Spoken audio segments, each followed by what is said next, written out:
Welcome, my dear student. The today's topic is unconstrained array element type.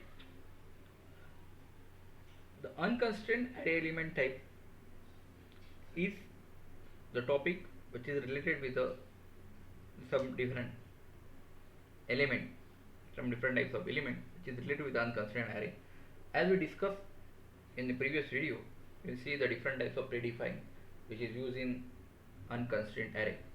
Now in this we will see the different types of element for unconstrained array. An array can have an element of almost any type, including other array types. The array element types can themselves be a constraint or unconstrained. We use the term of unconstrained to refer to an array type in which the top level type has its index range unspecified, and the element type if an array type is also called as unconstrained. For example, the type sample that we declare as type sample slash set underscore slash set is array positive range of sample. This type is also called as the unconstrained. The top level array type sample set has an unspecified index range, and the element type is the unconstrained. There is a no constraint information specified at any level of types hierarchy. Another one is the type sample is the array natural range of box of integer. It is unconstrained as its index range is unspecified, and the element type is a scalar rather than an array type. If we declare a type for a collection of sample, the term fully constrained is referred to a type in which all index ranges are constrained at all levels of the type of hierarchy.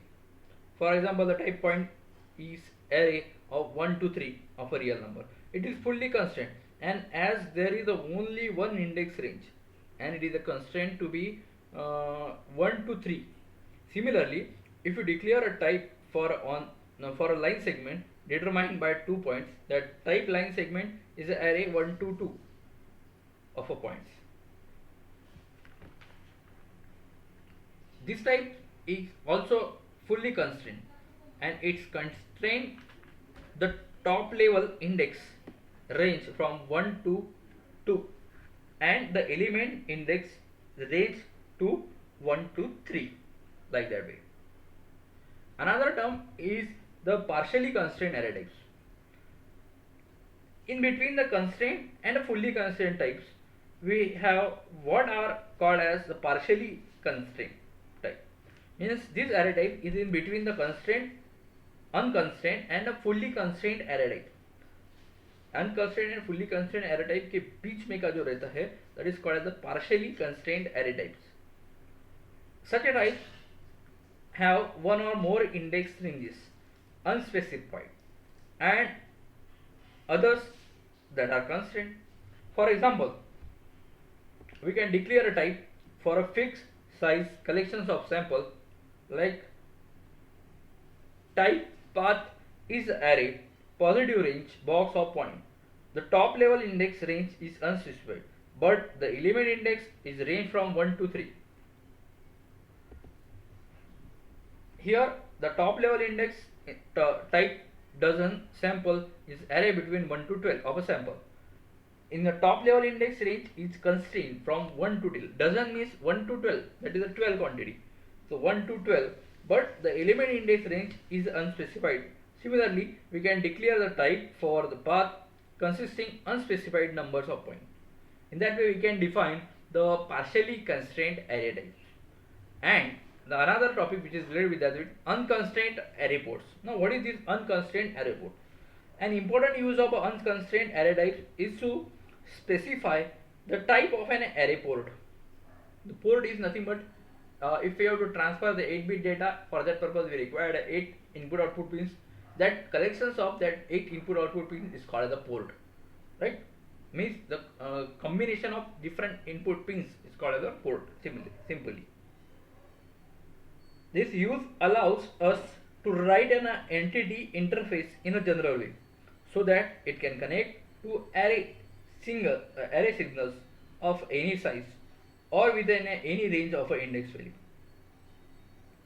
When we initiate the entity, the index bounds of the array signal connected to the port are used as the bounds of the port.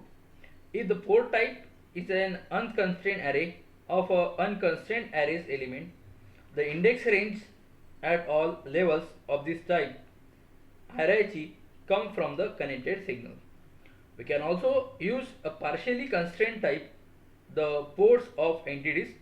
In such a cases, the index range of the signal connected to the port are used to determine those bounds of the port that are not specified in this port subtype. In this way, we can study the unconstrained array ports, which is normally used in the VHDL programming for the different terms.